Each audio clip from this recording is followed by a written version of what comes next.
Berlita, may thrill. Okay. Laging may kwento. Hi guys, so andito ngayon si Berly kasama ko. Ang gagawin namin ngayon ay... Pupunta kami ng barangay. At sino ang ipapabarangay? Ricky Alvarez. Yan. O tara, punta natin si Ricky Boy. Ay si Barangay. Lakad na lang tayo rito na. Wow, lumakad na kami. Tabi kayo. Wow.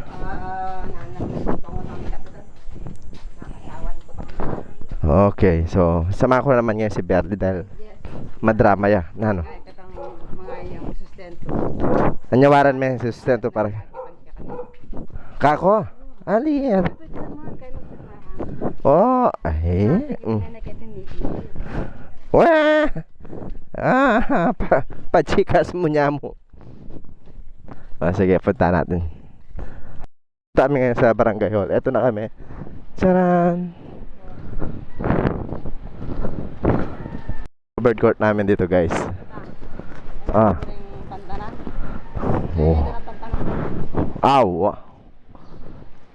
Okay, magtatanong kami dito sa front desk.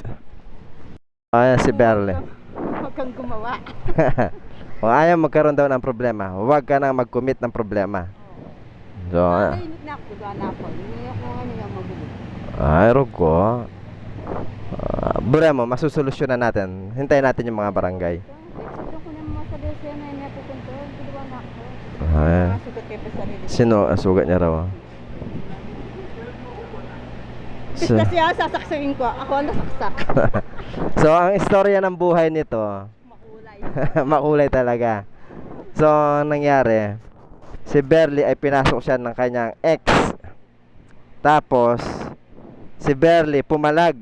So, ang ginawa ni Berly, tinutukan niya ng matalim na bagay ang kanyang ex.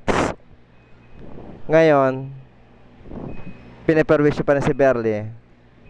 Puro naman tayo pagkantera. So, sabi sa 31 daw, pag hindi raw siya napagbigyan sa perang inihiram, guguluhin daw siya.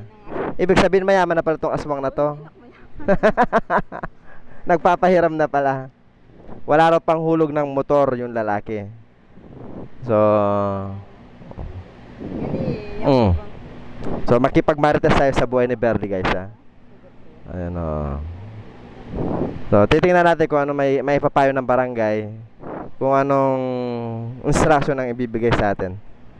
Kaya samahan natin si Berly. Bilang kaibigan, syempre, susuportahan natin si Berly sa hirap at ginhawa. Ito si Mambong. Mambong. Okay. Hintayin na natin. Ulok-ulok ka tapa. Wala namang kulay na buhay. No, kali. Madama rin eh. Ay, ta. Oh, so. Tayo mama ang bulot. So, eto.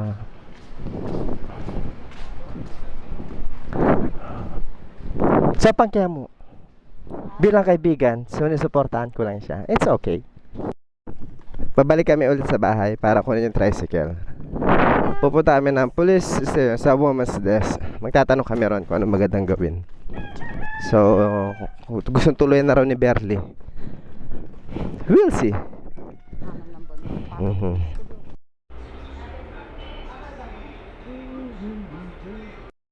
So, ayun, galing na kami sa police station. Ang payo sa amin ay mag-report muna sa Station 6, jurisdiction by jurisdiction. Go to the na City Hall. Report rate. Wah. Paano tayo?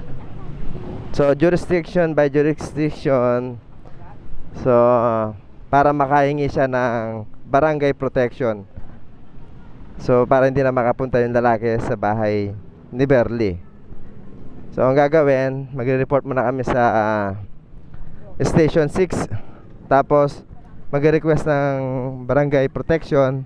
Instruction na binigay sa amin, punta raw kami sa Station 6.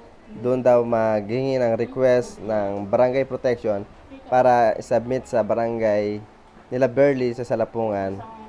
And then, yung barangay na yung bahalang magbibigay ng action.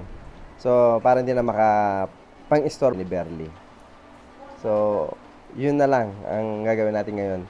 So, for the meantime, nandito tayo kay Brusoto para makikain. Tara, ang kapal na mukha namin. Okay, sana maging matagumpay yung lakad namin ngayon. Suportahan ko lang si Berly. Suportahan lang namin. Ayun. Portahan mo. Wow, lupo. Puta, maatak Ako man na yan. din mga gana ako. Puta, maatak man yan. Sarap ulit-ulitan, no? Ene kay, mag-alam kay pulis. So, Puta, pairalan na itang kay. Secrecy. Military secrecy. Ano siya? What you see, what you hear when you leave it here. wow. Inaan mo si Gla Alvarez niya. Okay, so later na lang ha. May kain muna kami dito kay Brusoto. Wapoy kasi